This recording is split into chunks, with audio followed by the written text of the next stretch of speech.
Good morning, good afternoon, good evening everyone. This video was produced by a group of 6 FITMJ students: André Carvalho Araújo, Carlos Eduardo Machado Gontijo, Giovana Silva Prates, Guilherme Alvarenga de Azevedo, Pedro Militão Melo Reis e Rafael Moraes de Carvalho. And today we are going to talk about the flat earth and all the myths involved in this subject. Have you ever heard of flat earth? The flat earth is a theory that tries to prove that the earth is flat like a plate, and not a globe as we were taught. According to several pieces of news and videos throughout the internet, this theory is getting more and more followers each day, and for that reason, this anti-science topic is becoming alarming and has to be fought. In this video, our goal is to keep you informed about their hypotheses and methods and prove why they are all wrong.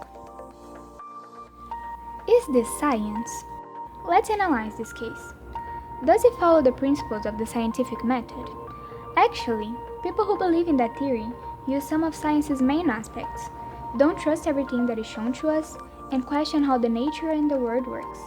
Just like Isaac Newton did, for example, to explain how gravity works. Like Galileo Galilei did when he was trying to explain how the stars move through space. Or just like Albert Einstein, who discovered things beyond classical physics. Or yet, the Greek mathematician Eratosthenes, who proved the Earth's circumference with a simple experiment. In the summer solstice, at 12 a.m. in two different ancient cities, Alexandria and Siena, he measured the shadow produced by two sticks, and realized that the difference between them was 7.2 degrees. Eratosthenes knew that this measure is nearly the 50th part of a circle, and after that, he calculated the distances between the two cities, 800 kilometers. Multiplied it by 50 and concluded that the Earth's circumference is about 40,000 kilometers. Nowadays, with current methods, we know that the Earth's circumference is 40,075 kilometers. It means that Eratosthenes proved with a scientific experiment something that ancient Greeks and scholars already knew: the Earth is spherical. So, we can say that to affirm that a theory is real, it's needed to prove it. But the flat earthers miss this point. They don't use scientific arguments and studies to prove their theory. And that's the reason why the flat earth is not a science. Is it a pseudoscience? Now let's see if this fits into the definition of pseudoscience. According to the APA Dictionary of Psychology, pseudoscience is a system of theories and methods that has some resemblance to a genuine science, but that cannot be considered such. According to the flat earth theory, the sun and the moon are small spheres located a few thousand kilometers away from Earth, which moves in circles around the North Pole, the center of the Earth. The calculations performed to measure the distance between the sun, the moon, and the Earth vary greatly, showing the inconsistency of the theory.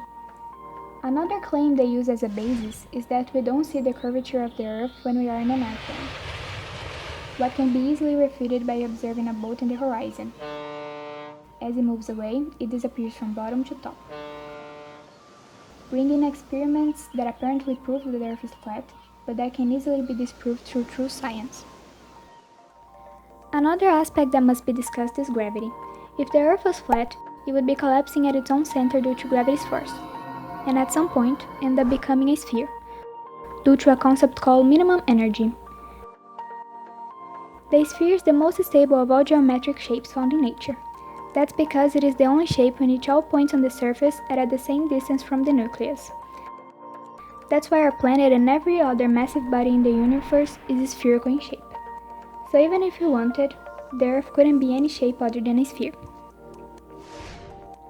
After developing what pseudoscience is and presenting some facts, we can say that the flat Earth theory is not a science.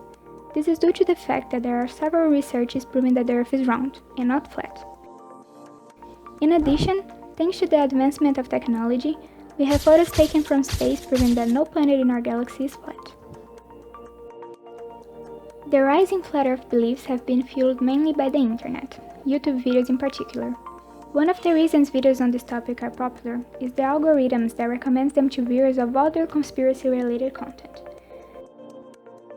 Taking into account the fact that it's impossible to fully control what is spread on the internet, we believe that the best way to prevent such theories from gaining an even bigger platform is to put pressure on big companies, such as YouTube and Twitter, to improve their algorithm in a way that the sharing of fake news is hampered.